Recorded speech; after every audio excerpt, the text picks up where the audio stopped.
Hi everyone, greetings from the ever rainy Pacific Northwest. It is late October and I am feeling the pressure these days. I have peonies and I have bulbs that I still need to get in the ground. I need to get a lot of garden work done, and I've hit that time of year that happens to us farming in the rainforest of the West Coast, and that is where we're just trying to fit our work into the dry spots in the days, not because I mind working in the rain so much, but because rain doesn't combine well with working in soil, and it also doesn't work well with moving our tractor around on our farm. This just puts a real damper on some of the work that needs to get done. But I am feeling pretty good because I got a huge chunk of work late last night done with my kids' help, and Steve ran the tractor for me just to get a bunch of the bulbs sorted out in crates and moved, and some garden beds figured out. Every once in a while we have to string line those garden beds, straighten them out, and figure out where they were supposed to be. And so I'm feeling pretty good because I got a huge chunk out of that out of my hair, and now I can go on with planting some of my new bulbs. So here's a couple varieties of daffodils behind me, and I will be getting those in crates today.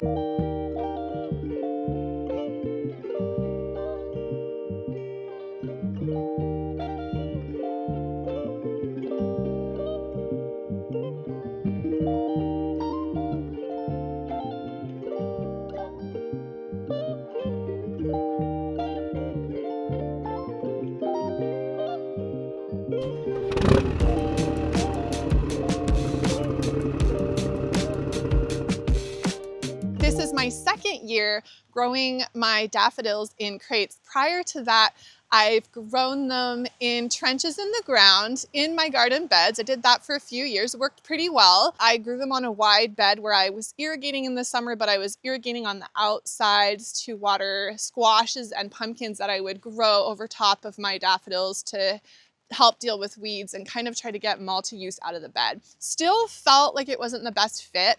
So then what I did last year is I pulled all of my daffodils out of the ground, and then I swore to myself that I'd never put them back in the ground because it was so much work to pull them out of the ground. I just don't need that kind of work hours in my life.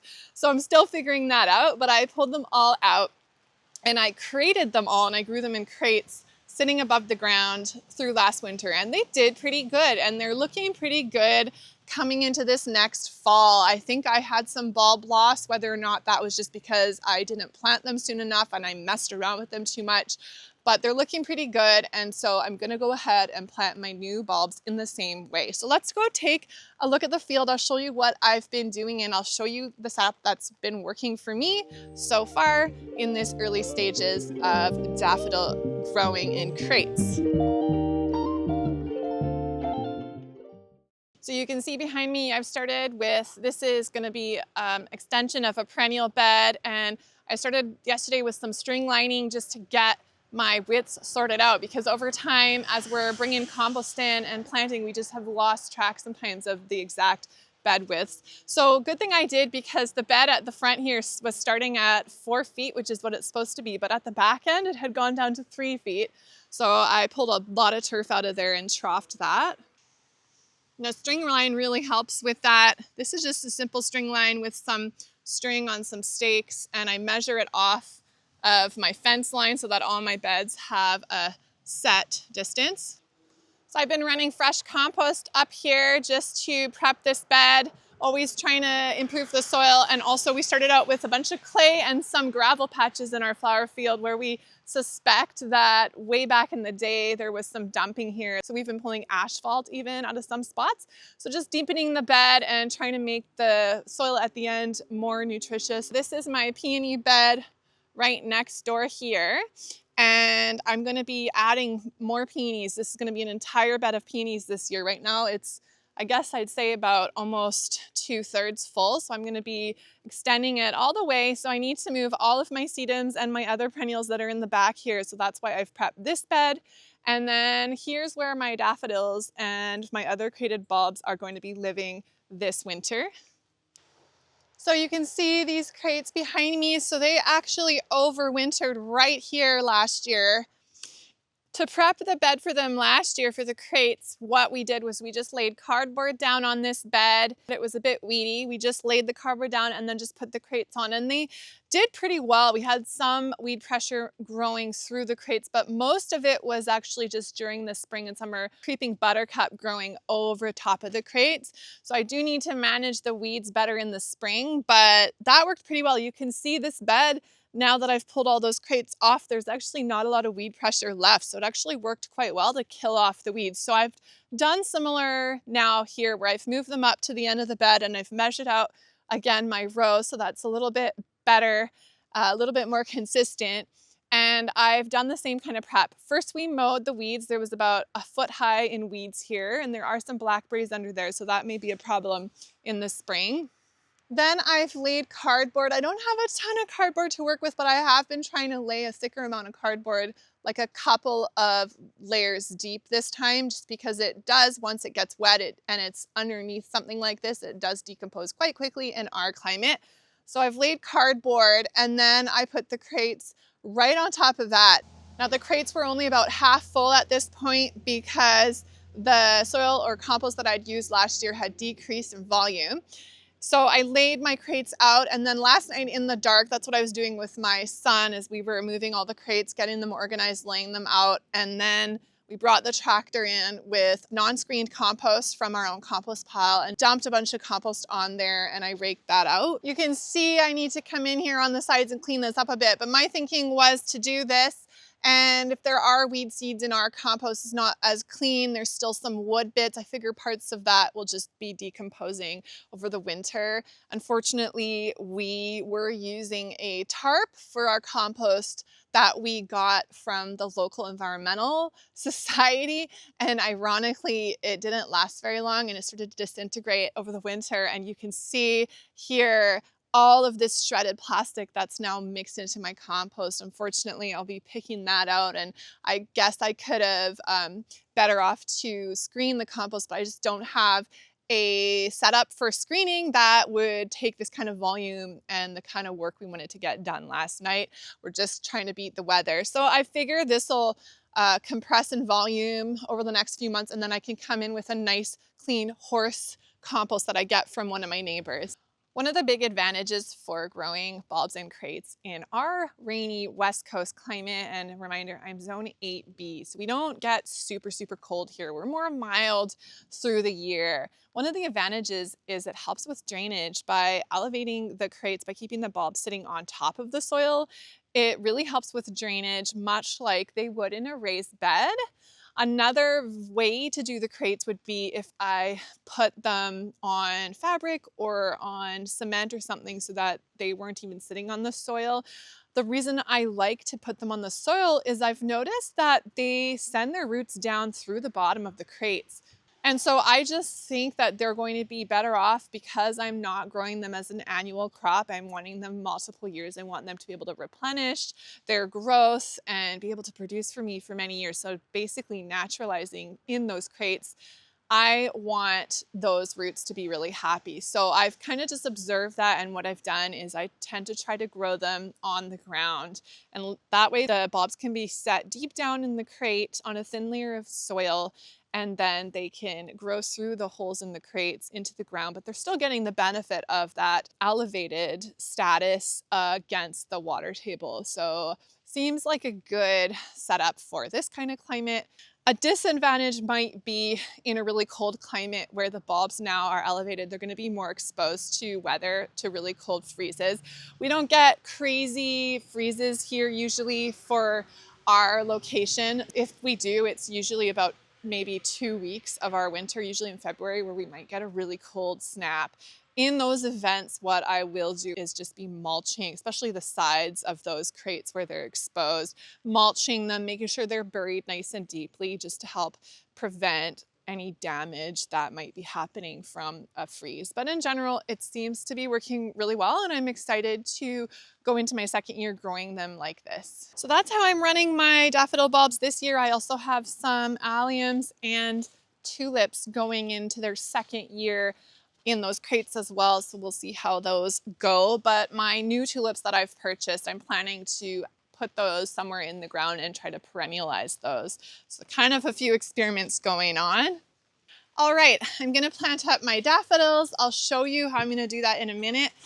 The two varieties that I've picked up that are new for me this year are Ice King, which is a large, fragrant, very frilly bloom. I'm excited about this one, as well as Pom Pom Rose, which is a really interesting narcissus that I haven't come across one quite like this before. It even has bits of green, so it's kind of got like a white backing and then a peachy color and then bits of green in it. So I'm really excited about that, just to bring up the specialness factor, for lack of a better word, of my designs in the spring. I really love large, tall daffodils for mixed bouquets in the spring. In particular, I love the big double ones. They bring such a beautiful frilly texture and so much impact and perceived value to bouquets. Some of my favorite ones that I've used so far in my flower farming journey are Dalnaso, which is a large double peachy frilly daffodil. It's gorgeous, as well as Acropolis, which is also a double, really beautiful, really fragrant, and a large head. Those are a couple of my all-time favorite ones. Another one that's absolutely stunning is Falmouth Bay. It's a trumpet daffodil, more of your traditional looking daffodil, but it's white and the heads are huge, and it also brings a lot of value and beauty to a bouquet. So I tend to try to seek out daffodils these days that are going to have that size, that head size factor for me, and that double bloom style. They just, for me, bring a lot more of that impact that I'm looking for. For supplies today, I've got bulb crates. I've got a couple different depths. I'm looking for at least a 6 to 8 inch deep crate. I've got some wrapping paper, just some simple paper. It doesn't matter what it was. I just happen to have this in my barn, and that's just to line the crates with. I don't always do that. It depends what I'm putting in the crates.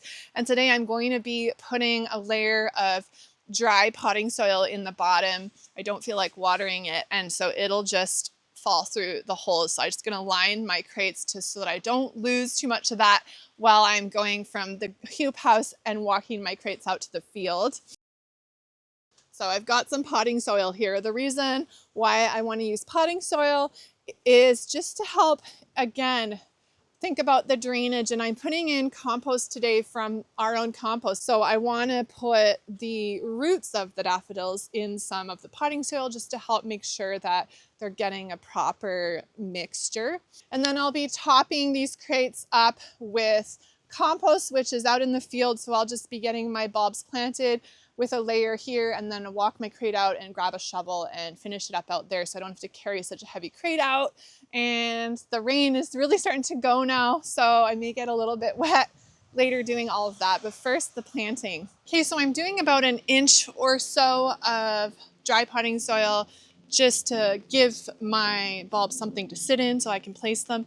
And I'm doing 25 daffodil bulbs per crate. Depends on the size, but these are pretty big, and they also come to me in groups of 75 bulbs from my suppliers. So I could do probably tighter spacing. I'd be happy to do that, but just with how it works out with the crates, it works out nice and tidily to 25 bulbs per crate. My goal is to have my daffs about 2 to 3 inches apart.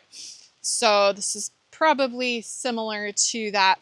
I figured out if I just grid them out and I do a 4x4 in my crate, space that out evenly, do the 4, 4, 4, and 4. So I've got 4 rows of 4, so 16 bulbs. Then I could just put in the 3, 3, and 3 bulbs in between those rows. Afterwards, it actually makes it way faster doing it that way than what I was doing. So anyways, now that I'm on to my next variety of Pom Pom Rose, it'll go faster for me. It's funny how you just don't do these things often enough to remember the best way to do them. Next, I'm adding some just used potting soil of some sort, just some sort of leftover stuff that's come out of pots or whatnot. So that's why it's all wet, just adding a layer of that to secure my bulbs in. And then this crate is done, and so I'll just start a stack of these and I'll be running them out to the field later. and then adding that last layer of compost on top. I have a box of hyacinths as well, 50 count on the hyacinth. This is hyacinth pink pearl, and it's going to be grown as a cut flower. So I'm also going to create these to make it easier harvesting. Hyacinths are actually grown as an annual typically for cut flowers. It's important to leave the basal plate attached to the bottom of the bulb. So we actually basically sacrifice the bulb, we grow them as an annual, and we core the bulbs off of the stems to get the best vase life. So I've grown these in the ground just like I have my daffodils. They grow wonderfully in the ground, but with our clay soil, it's been a nightmare to harvest. So these are also one I started growing in crates last year. They did pretty good. They didn't do amazing. I want to try them again with a little tweak on the soil and a little tweak on the management. So again, my bulb count is 50. I'm going to be packing those in tighter than I would the daffodils because the hyacinths are being grown as an annual. They don't really need their root systems as much in order to be reblooming the next year. So I'm going to be packing those in pretty tightly, very similar to planting tulips as annuals where they're planted in egg carton spacing, so very close together. Basically, just so that the bulbs are not touching each other. Not sure if I'm gonna get a full 50 in the crate, we'll see, but I think it should come pretty close. I'm also not going as deep with the hyacinth bulbs, so my goal is putting a thicker layer of soil in the bottom, more like 3 inches, I think, and my goal is to have the bulbs planted about 2 inches of soil above the tip of the bulb. So height gives them a bit more drainage opportunity, also keeps them higher up, allowing them to have more air so that they're less likely to rot. And if it gets really cold, I'll just be mulching them to help to manage that. Okay, so I've easily fit 50 in here, so I'm actually going to space these out a little bit more since I can.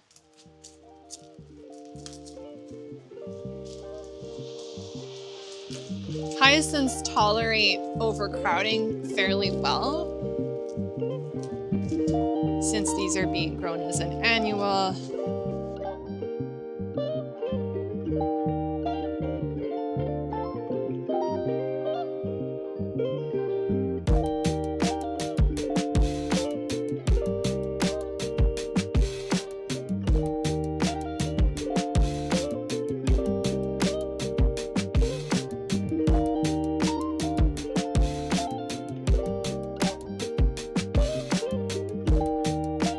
Okay, crates are down and I'm gonna brave the rain a little bit, it's not too bad. And I'm gonna bury these crates now in our compost so that they are good to go.